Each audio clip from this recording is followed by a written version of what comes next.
UTL solar लावणार आणि सबसिडीही मिळवून देणार।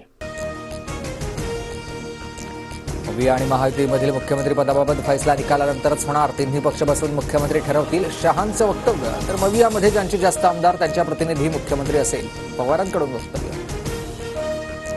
मी म्हातारा झालो नाही, सत्ता बदलल्याशिवाय शांत बसणार नाही। धाराशिवमधील सभेत पवारांचं विधान।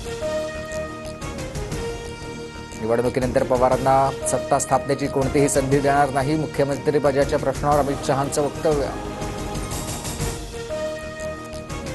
मला मुख्यमंत्री पदाची नाही तर महाराष्ट्राची स्वप्न पडतायत। विरोधकांच्या टीकेला उद्धव ठाकरेंचं उत्तर। भाजप लाडक्या बहिणी आणि वृद्ध पेन्शनधारकांना 2100 रुपये देणार। शेतकऱ्यांच्या कर्जमाफीसह 25 लाख रोजगार निर्मिती करणार। भाजपच्या जाहीरनाम्यात वायदा।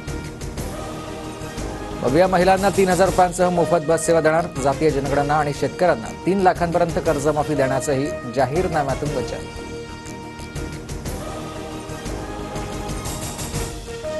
राज्यात भाजप आणि राष्ट्रवादीची युती, मात्र मोर्शीमध्ये मैत्रीपूर्ण लढत। घड्याळाचं नाही तर कमळाचं बटन दाबा। मोर्शीतून उमेश यावलकरांना विजय करा, अमित शहांचं आवाहन। लाडकी बहीण योजना अजितदादांनी नाही, देवाभाऊंनी सुरू केली आहे। केंद्रात मोदी सरकार आलं, आता राज्यात फडणवीसांचं सरकार हवं। भाजपचे नेते अनिल बोंडेंचं वक्तव्य।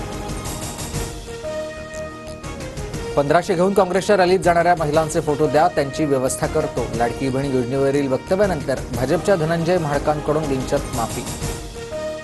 बहिणींच्या आशीर्वादानं मवियाचं सरकार येणार, बहिणींना धमकावणारे घरी बसणार। विजय वडेट्टीवारांचा धनंजय महाडकांवर निशाणा।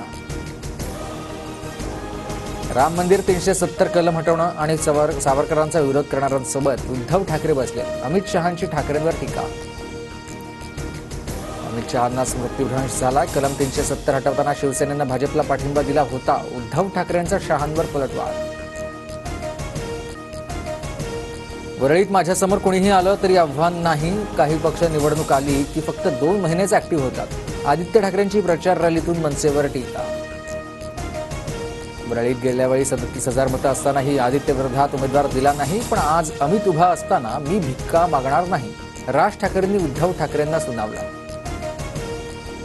पवार राजकारणातून दूर राहिले तर हाच पठ्ठ्या काम करेल, आपलं नाणं तिथे खणखणीत। अजित पवारांचं विधान।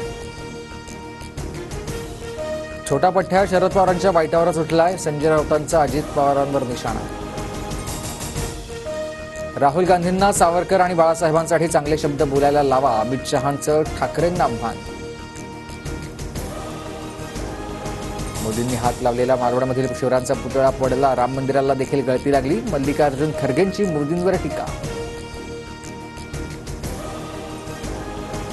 आरक्षणाला विरोध केलेल्या सर्वांना पाडा, आरक्षणाला विरोध करणाऱ्या एकालाही सोडायचं नाही, जरांगेंचं आवाहन। पोर्श कार अपघात प्रकरणामध्ये सुनील टिंगरेंकडून पवारांना नोटीस, आमदार टिंगरेंनी पाठवलेली नोटीस दाखवत सुप्रिया सुळेंचा आरोप। वैयक्तिक पवारांना नाही तर त्यांच्या पक्षालाच नोटीस पाठवली, अजितदादा गटाच्या सुनील टिंगरेंकडून स्पष्टीकरण।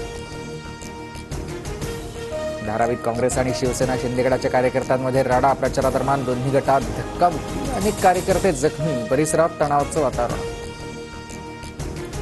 मुंबईत कॅश व्हॅनमध्ये आढळल्या तब्बल 6.5 टन चांदीच्या विटा, विक्रोळी पोलीस आणि निवडणूक आयोगाच्या भरारी पथकांची कारवाई। UTL सोलार लावणार आणि सबसिडीही मिळवून देणार।